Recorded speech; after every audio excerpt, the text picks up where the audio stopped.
Portugal is sea.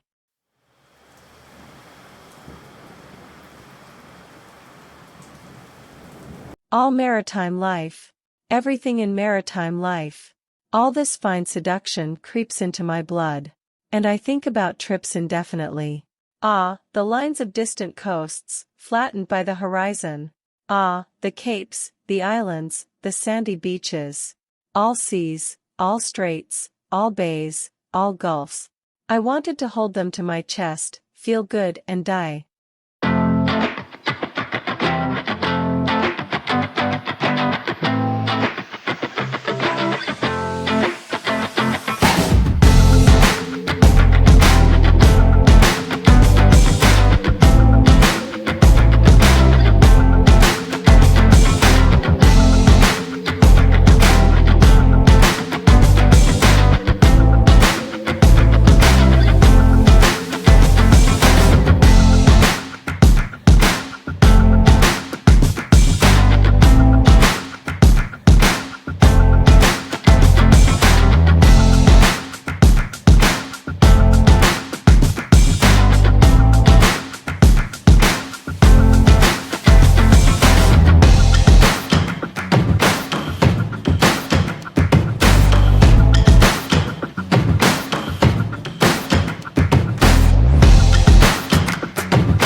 Located on the western edge of Europe, Portugal soon knew how to take advantage of the ocean as a strong component of economic expansion.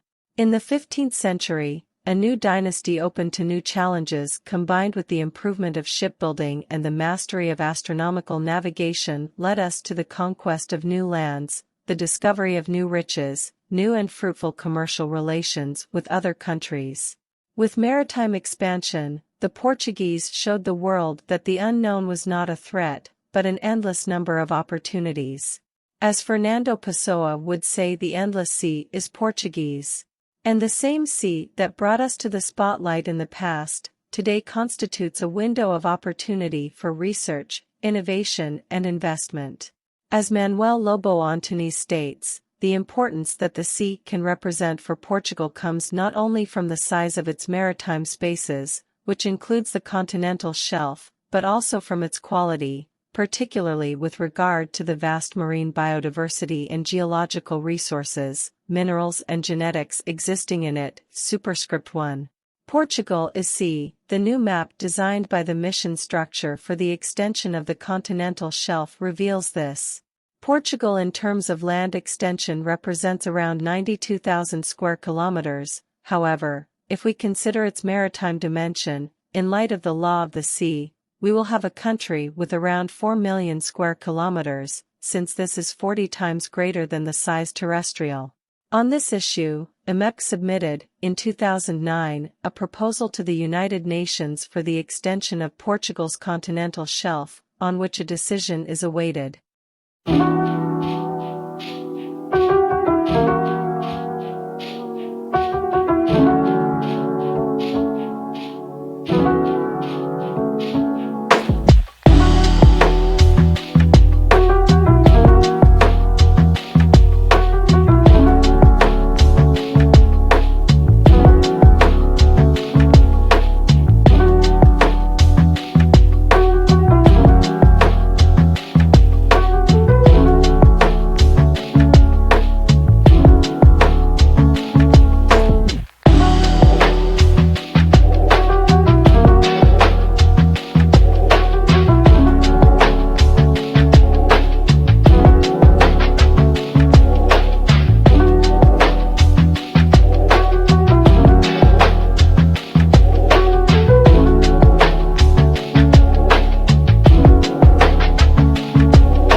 The good Portuguese people uses and customs from here and other seas.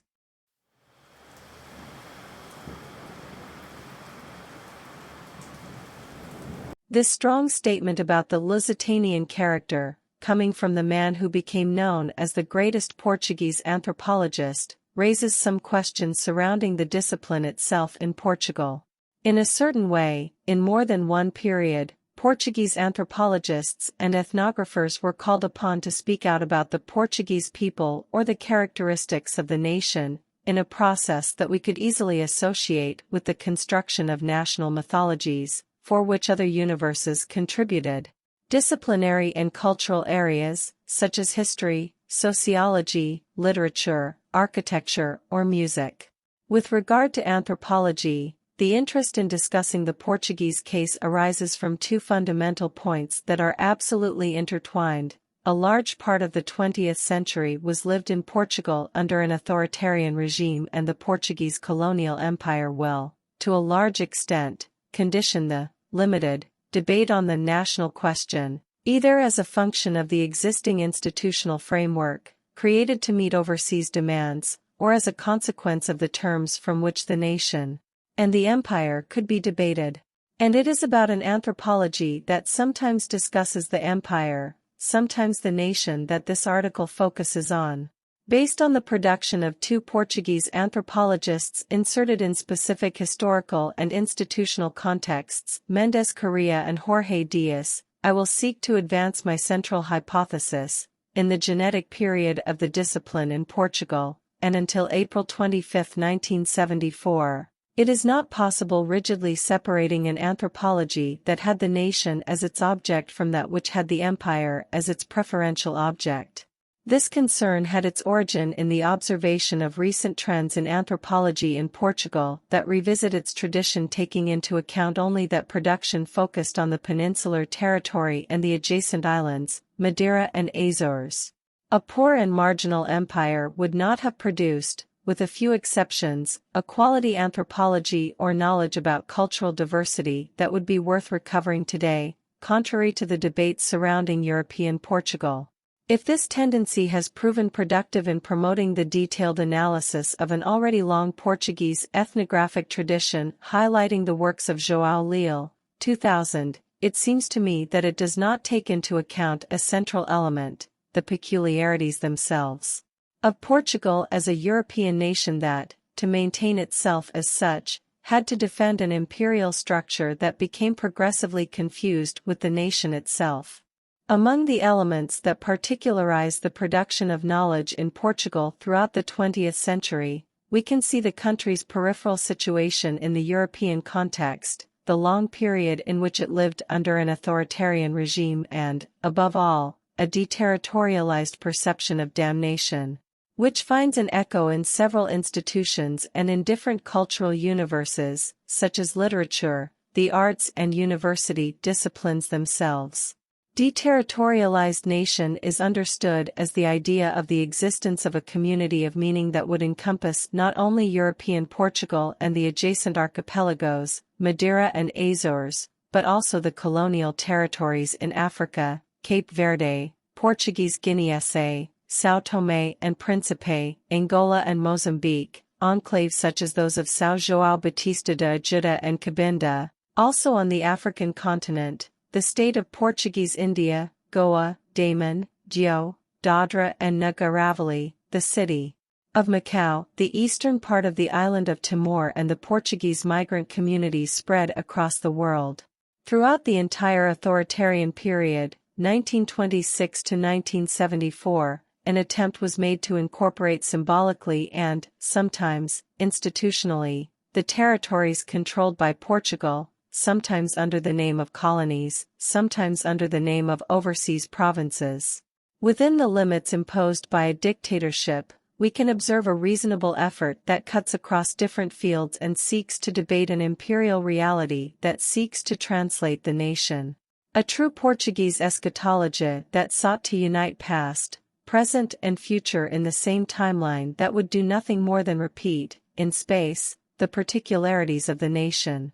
It is not, however, this eschatology and its expression in different fields of knowledge that will occupy the attention of this essay, something already discussed elsewhere, thomage in press, but a sort of specific knowledge within which the ideas of nation and empire continually crossed paths, anthropology.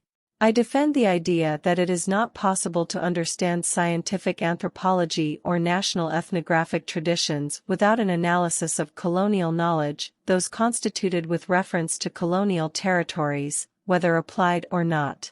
Notions such as culture or cultural diversity were conceived and interpreted depending on specific national contexts in conjunction with imperialist dynamics. 1.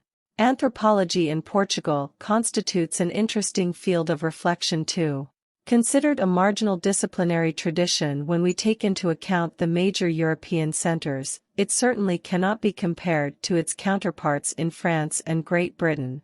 It is undeniable, however, that the Estado Novo III in Portugal directed considerable efforts towards the constitution of colonial knowledge and a series of studies on Portuguese culture within which anthropology would play a central role and where, in the vast majority sometimes, there was no clear separation between the national, the colonial and the imperial.